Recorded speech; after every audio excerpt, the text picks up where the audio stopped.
क्या हो अगर पूरा शहर आपको मारने के लिए आपके पीछे पड़ जाए? क्या कोई आदमी सिर्फ पैसों के लिए किसी को मार सकता है? आप 600 मिलियन डॉलर के लिए किस हद तक जा सकते हैं? कैसे एक एक्टिंग ऑडिशन एक जानलेवा खेल बन गया? वो कौन था जिसने खतरा मोल लेकर हीरोइन की जान बचाई? क्या इस गेम से बाहर निकलने का वाही तरीका मौत है? क्या वो इसे बचाने वाला था या इसे मारकर खुद इनाम देना चाहता था?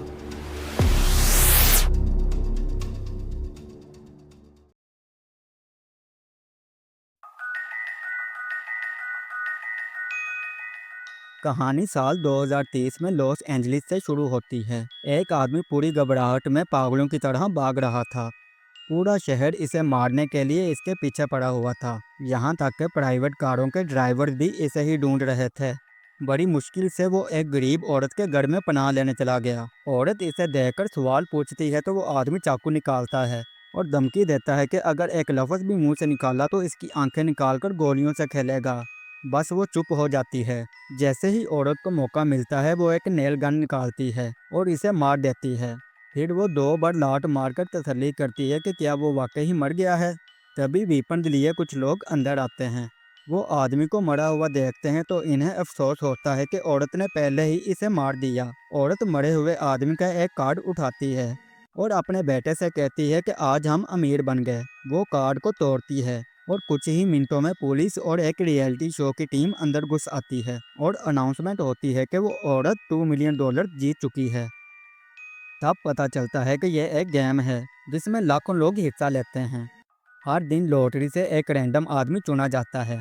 अगर सूरज डूबने से पहले कोई इस आदमी को मार दे तो इनाम मारने वाले को मिलेगा। अगर कोई नहीं मार सका तो इनाम इसी आदमी का रहेगा। शर्त यह थी कि कोई भी आग वाला वेपन जैसे कि पिस्टल या राइफल इस्तेमाल नहीं कर सकता। इसी दिन हमें कहानी की हीरोइन कैटी दिखती है, जो एक नाकाम एक्ट्रेस थी। वो किस्मत आजमाने के लिए लॉस एंजलिस आई है ताकि वो यहाँ पर ऑडिशन दे सके। बस में बैठी एक औरत इसे कहती है कि वो बहुत मासूम लगती है, इसे अपना ख्याल रखना चाहिए क्योंकि शहर के लोग चोर हैं। कैटी इसे अच्छी लड़ी कहती है और औरत इसका हाथ पकड़कर कहती है कि तुम मेरी बेटी जैसी हो। यह कहकर वो उतर जाती है। थोड़ी देर बाद कैटी देखती है कि इस औरत ने इसकी घड़ी चोरी कर ली है। वो अपने ऑनलाइन बुक किए हुए कमरे में पहुंचती है। कमरा देखकर वो परेशान हो जाती है क्योंकि मोबाइल पर दिखाई गई तस्वीरें बिल्कुल अलग थीं। कमरे की मालकिन इला इसे सीधा कहती है कि वो ग्राहकों को फंसाने के लिए अलग अलग फोटोज का इस्तेमाल करती है। जैसे ही कैटी बेड पर बैठती है तो बेड भी टूटकर गिर जाता है। वो मजबूर थी क्योंकि इसका किराया कम था। इसके बाद इला का मंगेतर इसके पास आता है और इसे बताता है कि कल का इवेंट देखो, लॉटरी का इनाम $600 मिलियन का हो चुका है। यह सुनकर कैटी हैरान होती है। फिर वो दोनों से कहती है कि इसका दिमाग मत खाएं और इसे सोने दें। अगले दिन सुबह कैटी उठती है तो इसके चेहरे पर पानी गिरा हुआ था। जब वो छत की तरफ देखती है तो पता चलता है कि ऊपर वाले पड़ोसी का वॉशरूम है और जिन कपड़ों में उसे ऑडिशन देने जाना था वो भी खराब हो चुके हैं। वो इला को कॉल करके गुस्सा करती है। इला कहती है कि वो परेशान ना हो और इसके कपड़े पहन जाए जो अलमारी में रखे हुए हैं। कैटी उसके कपड़े पहनती है और ऑडिशन के लिए निकल जाती है। ऑडिशन के लिए सिर्फ आधा घंटा रह गया था। वो ऑडिशन वाली जगह में घुसकर अपना सीन परफॉर्म करती है। डायरेक्टर इसे देखता है और कहता है जबरदस्त, मगर साथ ही यह भी कहता है कि दोबारा तेरा मुंह यहाँ ना देखूं। इसी वक्त अचानक कैटी का कार्ड एक्टिवेट हो जाता है। वो कार्ड निकालती है और अनजाने में गेम में रजिस्टर्ड हो जाती है। इसे बिल्कुल नहीं पता था कि यह कार्ड किस चीज़ का है या इसने इसका चेहरा क्यों स्कैन किया। वो गुस्से में बाहर निकलती है क्योंकि वो फिर से फेल हो चुकी थी। जैसे ही कैटी बाहर जा रही होती है पास बैठी लड़कियों को पता चल जाता है कि वही टारगेट है। पहली लड़की कुर्सी उठाकर अपनी दोस्त के सर पर मारती है और दूसरी लड़की को जूता नजर आता है जिसे वो उठाकर मार देती है। कैटी चीख मारकर वहां से भाग जाती है। अब असली मसला शुरू होता है।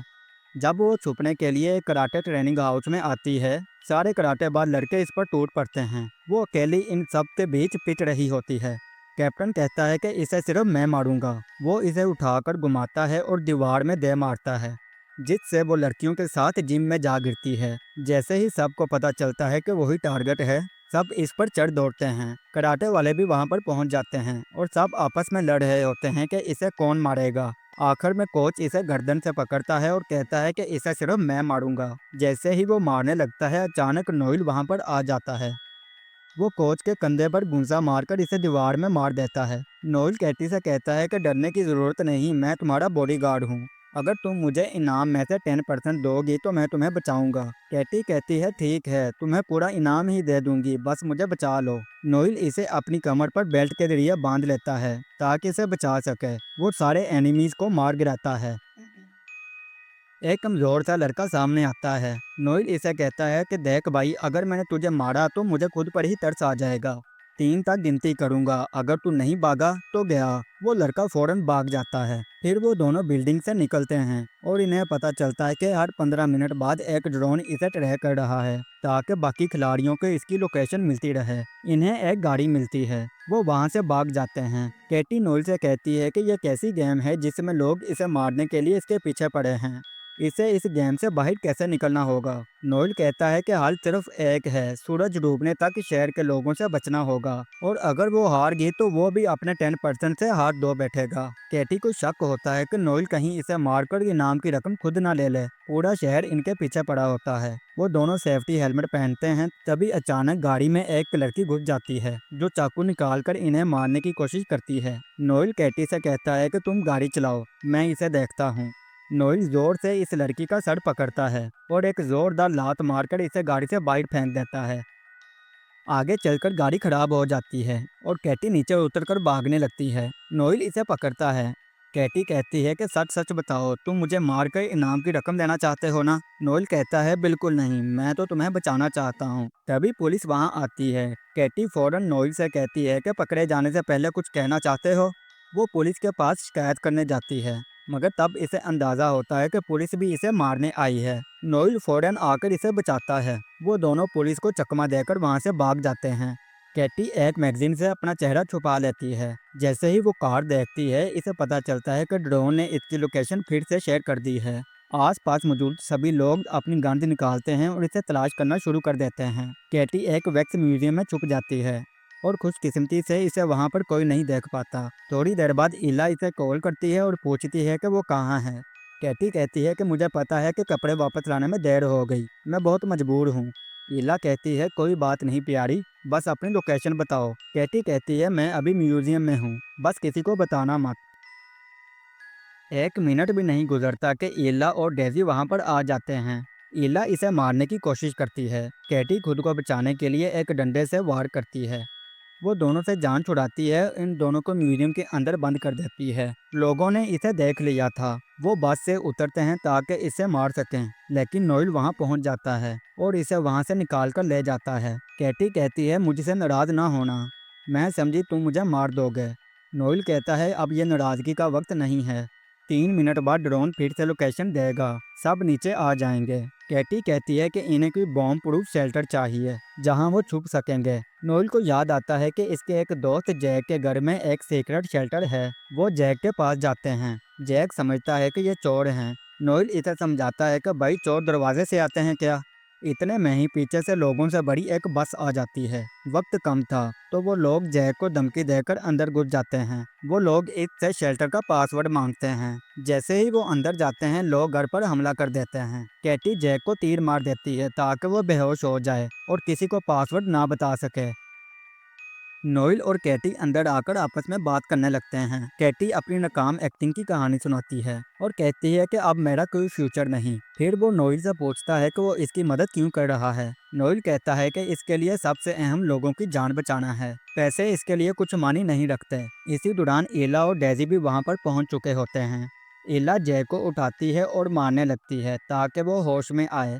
फिर इसे उठाकर स्विमिंग पूल में फेंक देती है। वो होश में आ जाता है और इल्ला इससे पासवर्ड ले लेती है। नोएल और कैटी अंदर डर जाते हैं। नोएल एक दोस्त को कॉल करता है और कहता है कि इन सब लोगों के मोबाइल हैंग करके उड़ा दो।